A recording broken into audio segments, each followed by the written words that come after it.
This glossy little pouch? It's Inari sushi with juicy tofu skin, vinegared sushi rice, and a surprising backstory. I'm Mark Matsumoto, and today I'm going to show you how to make Inari sushi.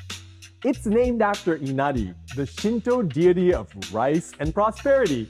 Legend has it that Inari used foxes or kitsune as messengers, and since foxes are said to love fried tofu, these golden rice-filled pockets were offered at shrines as a way of saying thanks for a good harvest.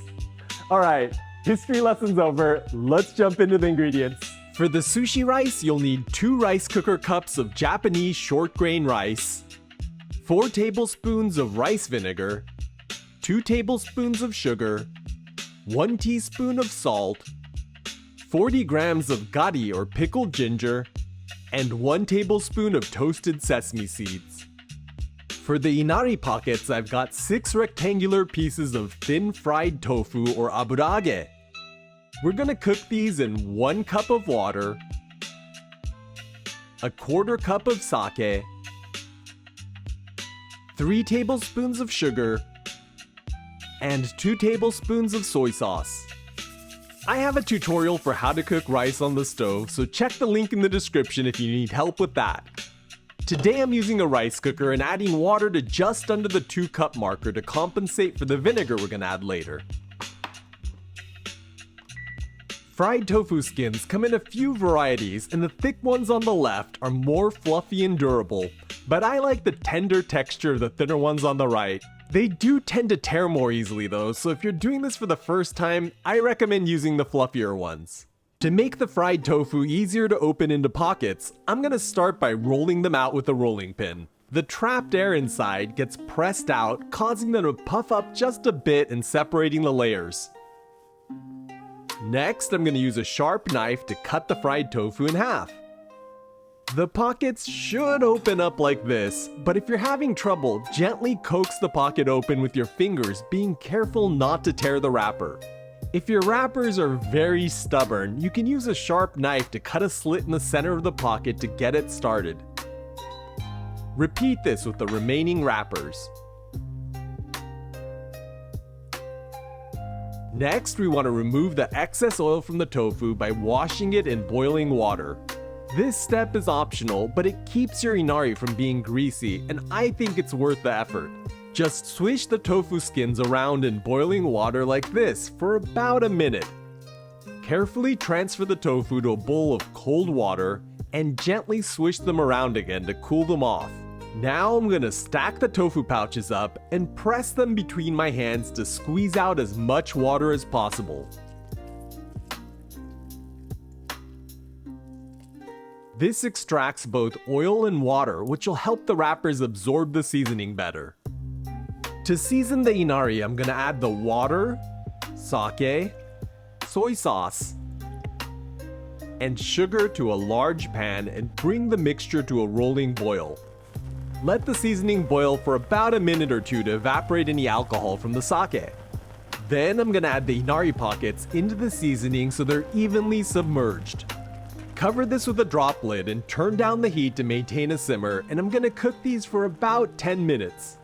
When the timer is up, remove the drop lid and continue cooking the inari until there's almost no liquid left in the bottom of the pan. Just be careful not to burn the wrappers. Now, just cover these back up with the drop lid and let them cool to room temperature. While we wait for our inari skins to cool, I want to send a quick shout out to everyone who's joined me over at marksrecipes.com. It's where I share the seasonal home-cooked meals that I make for my family, like this tangy cucumber and basil salad, this spicy mapo zucchini, or this melt-in-your-mouth tender ginger braised tuna belly.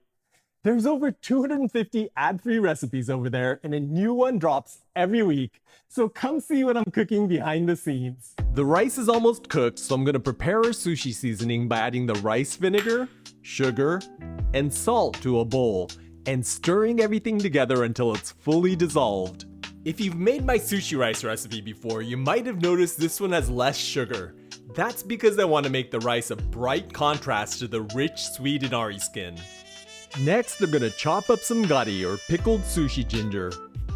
You can use a store-bought one, or I have a recipe to make this at home I'll link to in the description down below. Okay, the rice is cooked, so let's get it into a bowl and drizzle the sushi vinegar over the rice. Now I'm just gonna fold and gently nudge the clumps of rice apart to evenly coat each grain with the sushi vinegar. You can also do this in a wooden handai or sushioke if you have one, but a large bowl works fine for a small amount of rice like this. This is looking good, so let's add the pickled ginger and toasted sesame seeds and fold these in as well. If you're wondering why I'm not fanning the rice, it's because I want it to still be lukewarm when we shape it and stuff it into the pockets, so it's still a little pliable. Let's cover this up with a damp dishcloth to keep the rice from drying out. And then I'm gonna set up a workstation with a scale and a tray. Line the tray with parchment paper. And then I'm gonna line the scale with plastic wrap. I like weighing out the rice so I can divide it evenly between the wrappers. I've got 12 wrappers today, so we're gonna use about 65 grams of rice, which will make a pretty large inari. Now you can use the plastic wrap to bunch the rice up into a ball and then form it into a cylindrical shape. The benefit of using plastic wrap is that it prevents the rice from sticking to your hands. But personally, I like doing this the old school way, so I'm gonna prepare a bowl of water with a splash of rice vinegar. Use this to get your hands evenly wet, and then you can pick up the rice and shape it with your hands. The trick here is to get the rice compacted enough so that it holds its shape, but not so smooshed that it turns into a dense brick. This'll take a little practice to find the right balance. Okay, that's enough rice for now, so let's set up our next workstation. Be sure to keep the rice covered with a damp dishcloth or paper towels. And our inari wrappers have cooled down, so let's grab those as well. You're also gonna need that vinegar water from earlier. Good inari should be juicy, but you don't want it to be dripping wet, so shake off any excess liquid, open up the pouch, and slide the rice ball in. If the rice doesn't easily slide into the tofu pockets, don't force them or the wrapper will tear. Just reshape the rice as needed and try it again. Once the rice is in the tofu pouch, fold the flaps on the open end over each other to close it up. Then I'm gonna seat it on a platter so it stands upright. Oops, it looks like we've got a rebel. Be sure to keep your hands wet with the vinegar water and repeat this with the remaining rice balls until your inari sushi are all wrapped up. Today I'm garnishing my inari with a sprig of kinome and a side of benishoga, but inari are perfect for packing into a bento box lunch as well. These inari sushi look just like the ones my mom used to make when I was growing up, so let's try them out. Itadakimasu.